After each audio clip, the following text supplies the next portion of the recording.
Now, I don't think it will be a lifestyle change on that day after. Yeah. So. Okay. Should we just take a look at the sort of a challenge that we've been trying to put together? Take a look at this.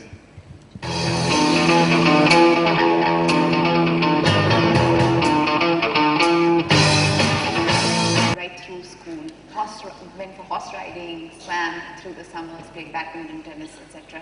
Kabaddi in school, volleyball. So sport was really a very integral part of my formative years, which is why perhaps that even now, if I do take breaks, and we all kind of tend to get lazy once in a while and we take a break from a fitness regimen that we've been following, I think the one thing that I have adopted over the years is the best way to go back to working out or any kind of a fitness regimen is to take it one day at a time. Push yourself today. Say, today I will not miss my workout. Today I will do my yoga or my functional training or kickboxing, whatever it may be. I will do it today. I think sometimes just the it becomes too big a thing to say, okay, I have to do 1.5 hours. Absolutely, and get moving. Absolutely. So and start attack it 5 minutes. Now, what's your challenge to yourself for the next 100 days? And anybody else you want to challenge? I've actually challenged my husband already. So what did you challenge him to do? I tried very hard before we got married earlier, well, I just want him to get fit. I think he's a writer. He spends a lot of time at his desk. So a specific challenge coming to you there. Yes. What does he have to do in 100 days? Mr. Sahil Sanga, you need to do at least 100 push-ups and 100 squats every day for the next 100 days.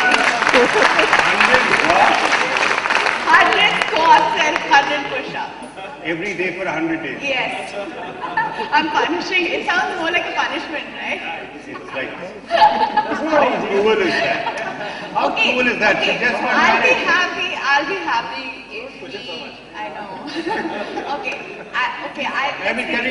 So how about saying, Sahil, I'm intervening on your behalf. Remember this. 50 push-ups. 50 push-ups. Every day or at the end of 100 days you should be able to do Every day. Every day.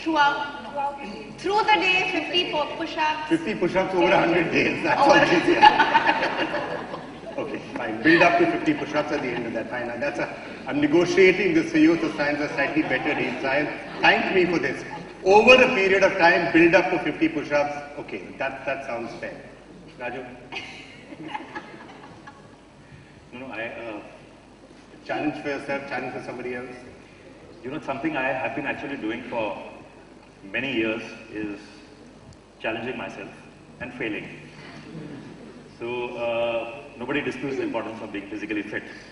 In fact, whenever I write, I've discovered that our best ideas come when we walk. In fact, Abhijat Joshi and we write together, the days when we unknowingly walk for 7 hours because great ideas are coming and we don't want to stop. So there's no dispute on something happens within our bodies when we do some kind of physical exercise. But the problem is actually most of these things are boring. Going to a gym is very boring. Doing those 50 push-ups is very boring. Being on a treadmill is boring. Boring. So whenever I play a sport, I feel that it's a little competitive. So I love to play badminton. It's not that I do it very often, but I make sure that 4 days a week. So how about I have a challenge for you? 100 days from now, you'll beat Saina Nehwal. Okay, I'm exaggerating a bit. Okay, you'll beat, let me see, you'll beat Pia. That I'll beat him. Assumption that I might not be very good. No, I'm saying it's a challenge. Very careful. I'm saying I'm going to give a challenge. Okay, look, Saina Nehwal probably plays badminton better than you, so that's why I'm saying it's slightly easier. So, okay, how about that for a challenge? I think yeah. Nobody loses. We can start playing. Yeah, that'll be nice. Okay, I get to spend more time with him that way, no problem. I'll be happy. We don't forget to play cards. Yeah. Ramesh, I want to just come back to the thing, I want to get Diane into this as well. The sort of theme that I was referring to earlier, which is about setting more reasonable goals for people. As I said in the last segment, a lot of people think it's everything or nothing, and that's really the biggest problem. That either I will eat nothing but salad, or I'm going to eat, aloo ka parathas every day, morning, breakfast, lunch and dinner. Or either I'm going to run a marathon, I will not exercise at all. So, if I demystify fitness, fitness is keeping your heart rate between 123 and 140 for 30 to 45 minutes, 5 times a week. Can I So argue if- with you on if- that? if you Can enjoy I argue with dancing- you on that? That's one definition of fitness.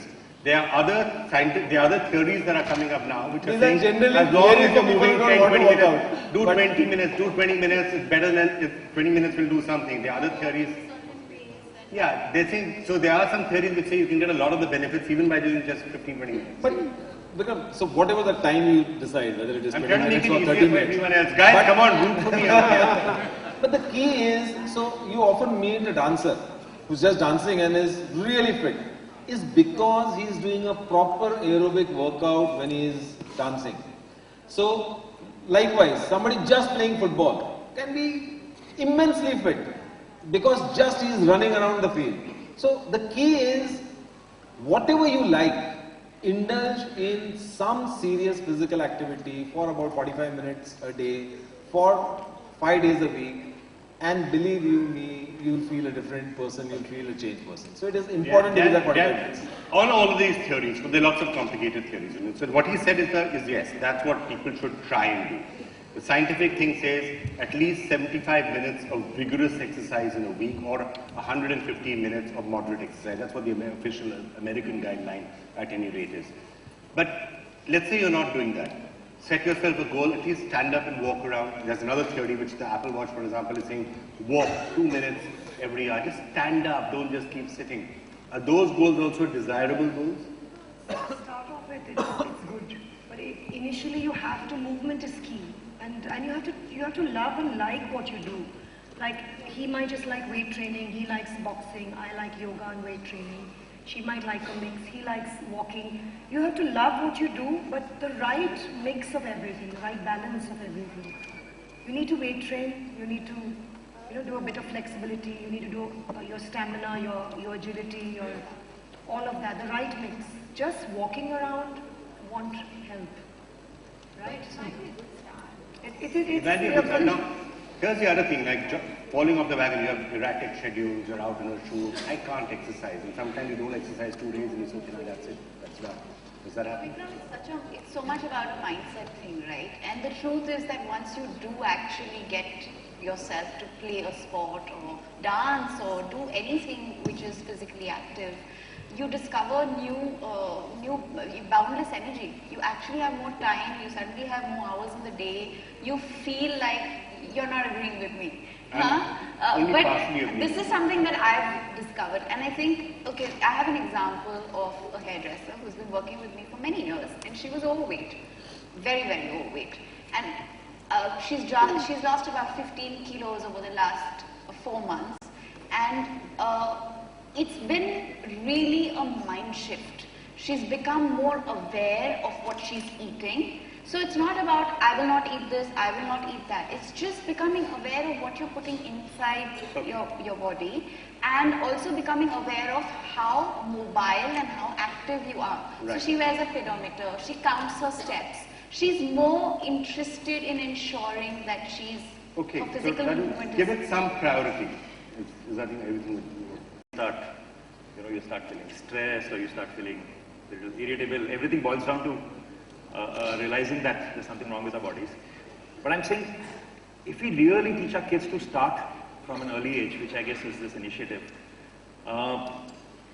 because when we were growing up, I don't think there was major emphasis on, nobody really taught of what food to eat or how to exercise. If we did, it was okay. If we didn't do, it was okay. But if we actually started right from the beginning, because our schools are, still teaching us how to make a living. No school is really teaching us how to live. If they teach us how to live, physical activity will become a very important part of that life. If they teach us happiness, if they teach us...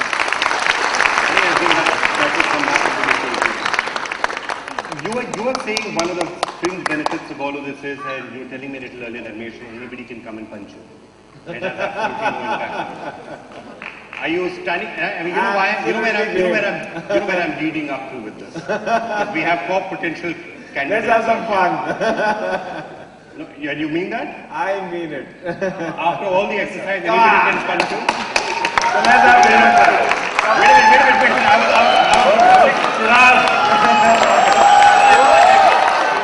I was thinking of ending up in between that, but right.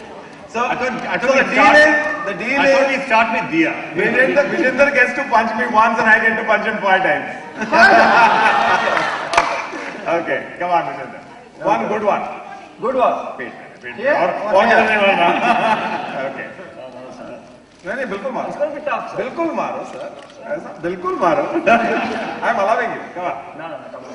Only see the theme is Vikram that only sports teaches you to take the blows in life with a smile. He's not punching.